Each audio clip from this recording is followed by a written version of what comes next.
মানিকপুৰ গোবিন্দ ভৱন গীতা সত্ৰত মহাপুৰুষ শ্ৰী শ্ৰী কৃষ্ণানন্দ দেৱৰ ১২৯ সংখ্যক জন্মোৎসৱ তথা ১২৯ সাৰ্বভৌম গীতা জয়ন্তী মহোৎসৱ।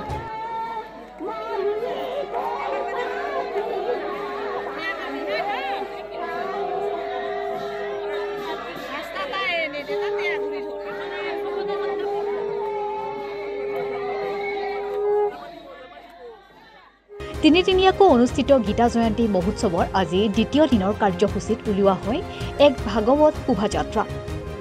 নলবাৰী জিলা অনুসূচিত জাতি উন্নয়ন পৰিষদৰ অধ্যক্ষ হৰিদাস ৰাজবংশীয়ে উদ্বোধন কৰে ভাগৱত শোভাযাত্ৰা।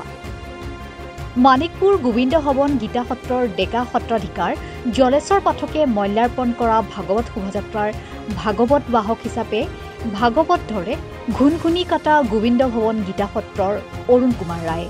কেইবা শতাধিক ভক্তই অংশগ্ৰহণ কৰা ভাগৱত শোভাযাত্ৰাৰ দলটোৱে নাম প্ৰসংগ অসমীয়া কলা কৃষ্টি প্ৰদৰ্শন কৰি মানিকপুৰৰ এক বিস্তীৰ্ণ অঞ্চল পৰিভ্ৰমণ কৰে। জনজাগৰণ আৰু জনকল্যাণমূলক উদ্দেশ্য আগত ৰাখি এই সাৰ্বভৌম গীতা জয়ন্তী মহোৎসৱত মানুহক ঈশ্বৰমুখী কৰাৰ উদ্দেশ্যে ভাৰতবৰ্ষৰ বিভিন্ন ৰাজ্যৰ লোকে শৰণ গ্ৰহণ কৰে। যে আমাৰ মহাপুৰুষ কৃষ্ণানন্দদেৱ পঞ্চম মহাপুৰুষ আৰু এই মহাপুৰুষৰ এটা বিশেষ বৈশিষ্ট্য আছে। সেই সময়ত শুকদেৱ আছিল, একশৰণ ভাগৱতী নাম ধৰ্ম আছে। শুকদেৱ বোধহয় নাম শুনিছে, শুকদেৱ। তাৰপিছতে আহিলে শংকৰদেৱ, তাৰপিছতে আহিলে মাধৱদেৱ। তেতিয়া তাৰপিছত কোন আহিব? তেতিয়া মহাপুৰুষ কৃষ্ণানন্দদেৱ। সেই একেই ধৰ্ম, একশৰণ ভাগৱতী ধৰ্ম প্ৰচাৰা এই চাৰিজনে। এতিয়া আমাৰ মহাপুৰুষ তেওঁ যেতিয়া বৈকুণ্ঠগামী হ'ল, আগৰ পৰাই আৰম্ভণিৰ পৰাই এইটো প্ৰায় আজি ৬০-৭০ বছৰ হৈ গ'ল গীতা জয়ন্তী পালন কৰা হয়। গীতা জয়ন্তী এইকাৰণে কৰা হৈছে যে আচলতে তেওঁ গীতা ভাল পাইছিল প্ৰাণস্বৰূপ, আৰু তেওঁৰ জন্ম জয়ন্তী আমাৰ অঞ্চলৰ ৰাইজে পাতিব খুজিছিল। তেওঁ সেইটো মানা কৰিলে এইকাৰণে যে জন্ম জয়ন্তী যে গীতা জয়ন্তী নাম দি জন্ম জয়ন্তী পালন। আজি গীতা জয়ন্তী যোৱাকালি ধৰ্ম সভা হ'ল, আজি তেওঁৰ জন্ম জয়ন্তী, আজি তেওঁৰ জন্ম। আৰু এই জন্মৰ বাৰত তেওঁৰ মানে প্ৰতিচ্ছবি লৈ ভ্ৰমণ কৰিব, ভাগৱত ভ্ৰমণ কৰিব।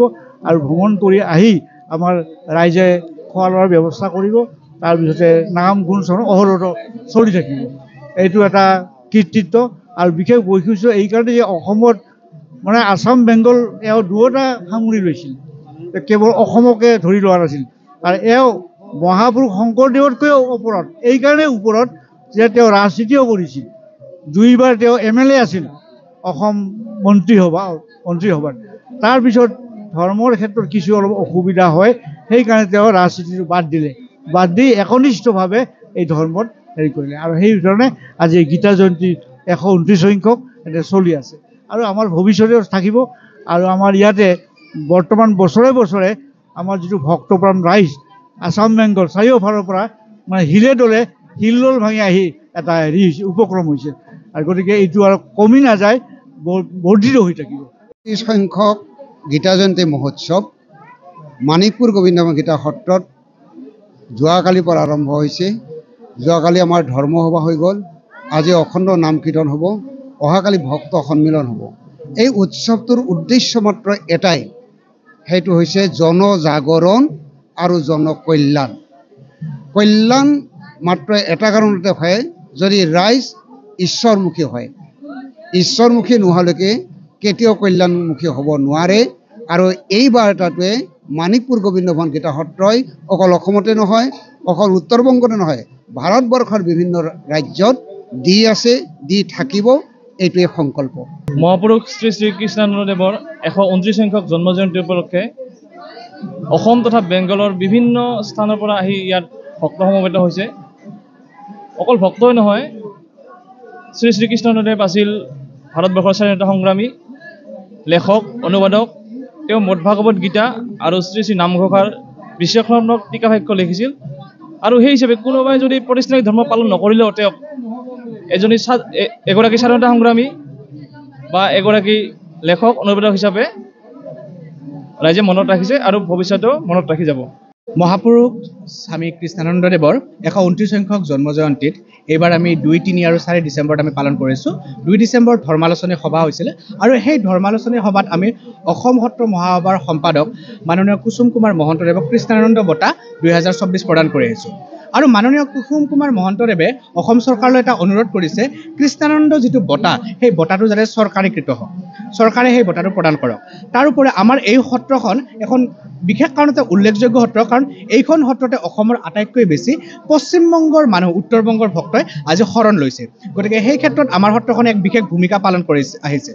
আমাৰ চৰকাৰলৈ এইটো অনুৰোধ যে আমাৰ কৃষ্ণানন্দ যিটো বঁটা সেই বঁটাটো চৰকাৰীকৰণ হওক আৰু চৰকাৰে আমাৰ স্বামী অসমৰ পঞ্চমগৰাকী মহাপুৰুষ হিচাপে খ্যাত স্বামী কৃষ্ণানন্দদেৱক সেই সন্মানখিনি প্ৰদান কৰক। আমি বজালিৰ পৰা আহিছোঁ, ইয়াতে অনুষ্ঠানত আহি বহুত আমাক ভালে লাগছে। বছৰে বছৰে এনেকুৱা অনুষ্ঠান হৈ থাকি ভালে লাগে। আৰু মানিকপুৰৰ পৰা ছানোৱাৰ ৰহমান প্ৰধানীৰ ৰিপৰ্ট, ৰিপাব্লিকান। মহানগৰীত উৎকৃষ্ট হোটেল দ্য ভিলা, আদৰ্শপুৰ বাৰ্লিন নম্বৰ 1। কাহিলীপাৰা সৰ্বশিক্ষা অভিযানৰ কাৰ্যালয়ৰ কাষতে হোটেল দ্য ভিলাত আছে উৎকৃষ্ট মানৰ সা সুবিধা, য'ত আছে আটকধুনীয়া কোঠা, লগতে পাব লাক্সাৰী সুইট আৰু ডিলাক্স ৰুম।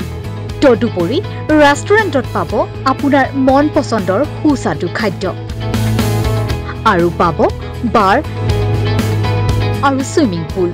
দ্য ভিলাত পাব আপুনি নৈসংগিক পৰিৱেশ আৰু সুস্বাদু খাদ্যৰ সম্ভাৰ।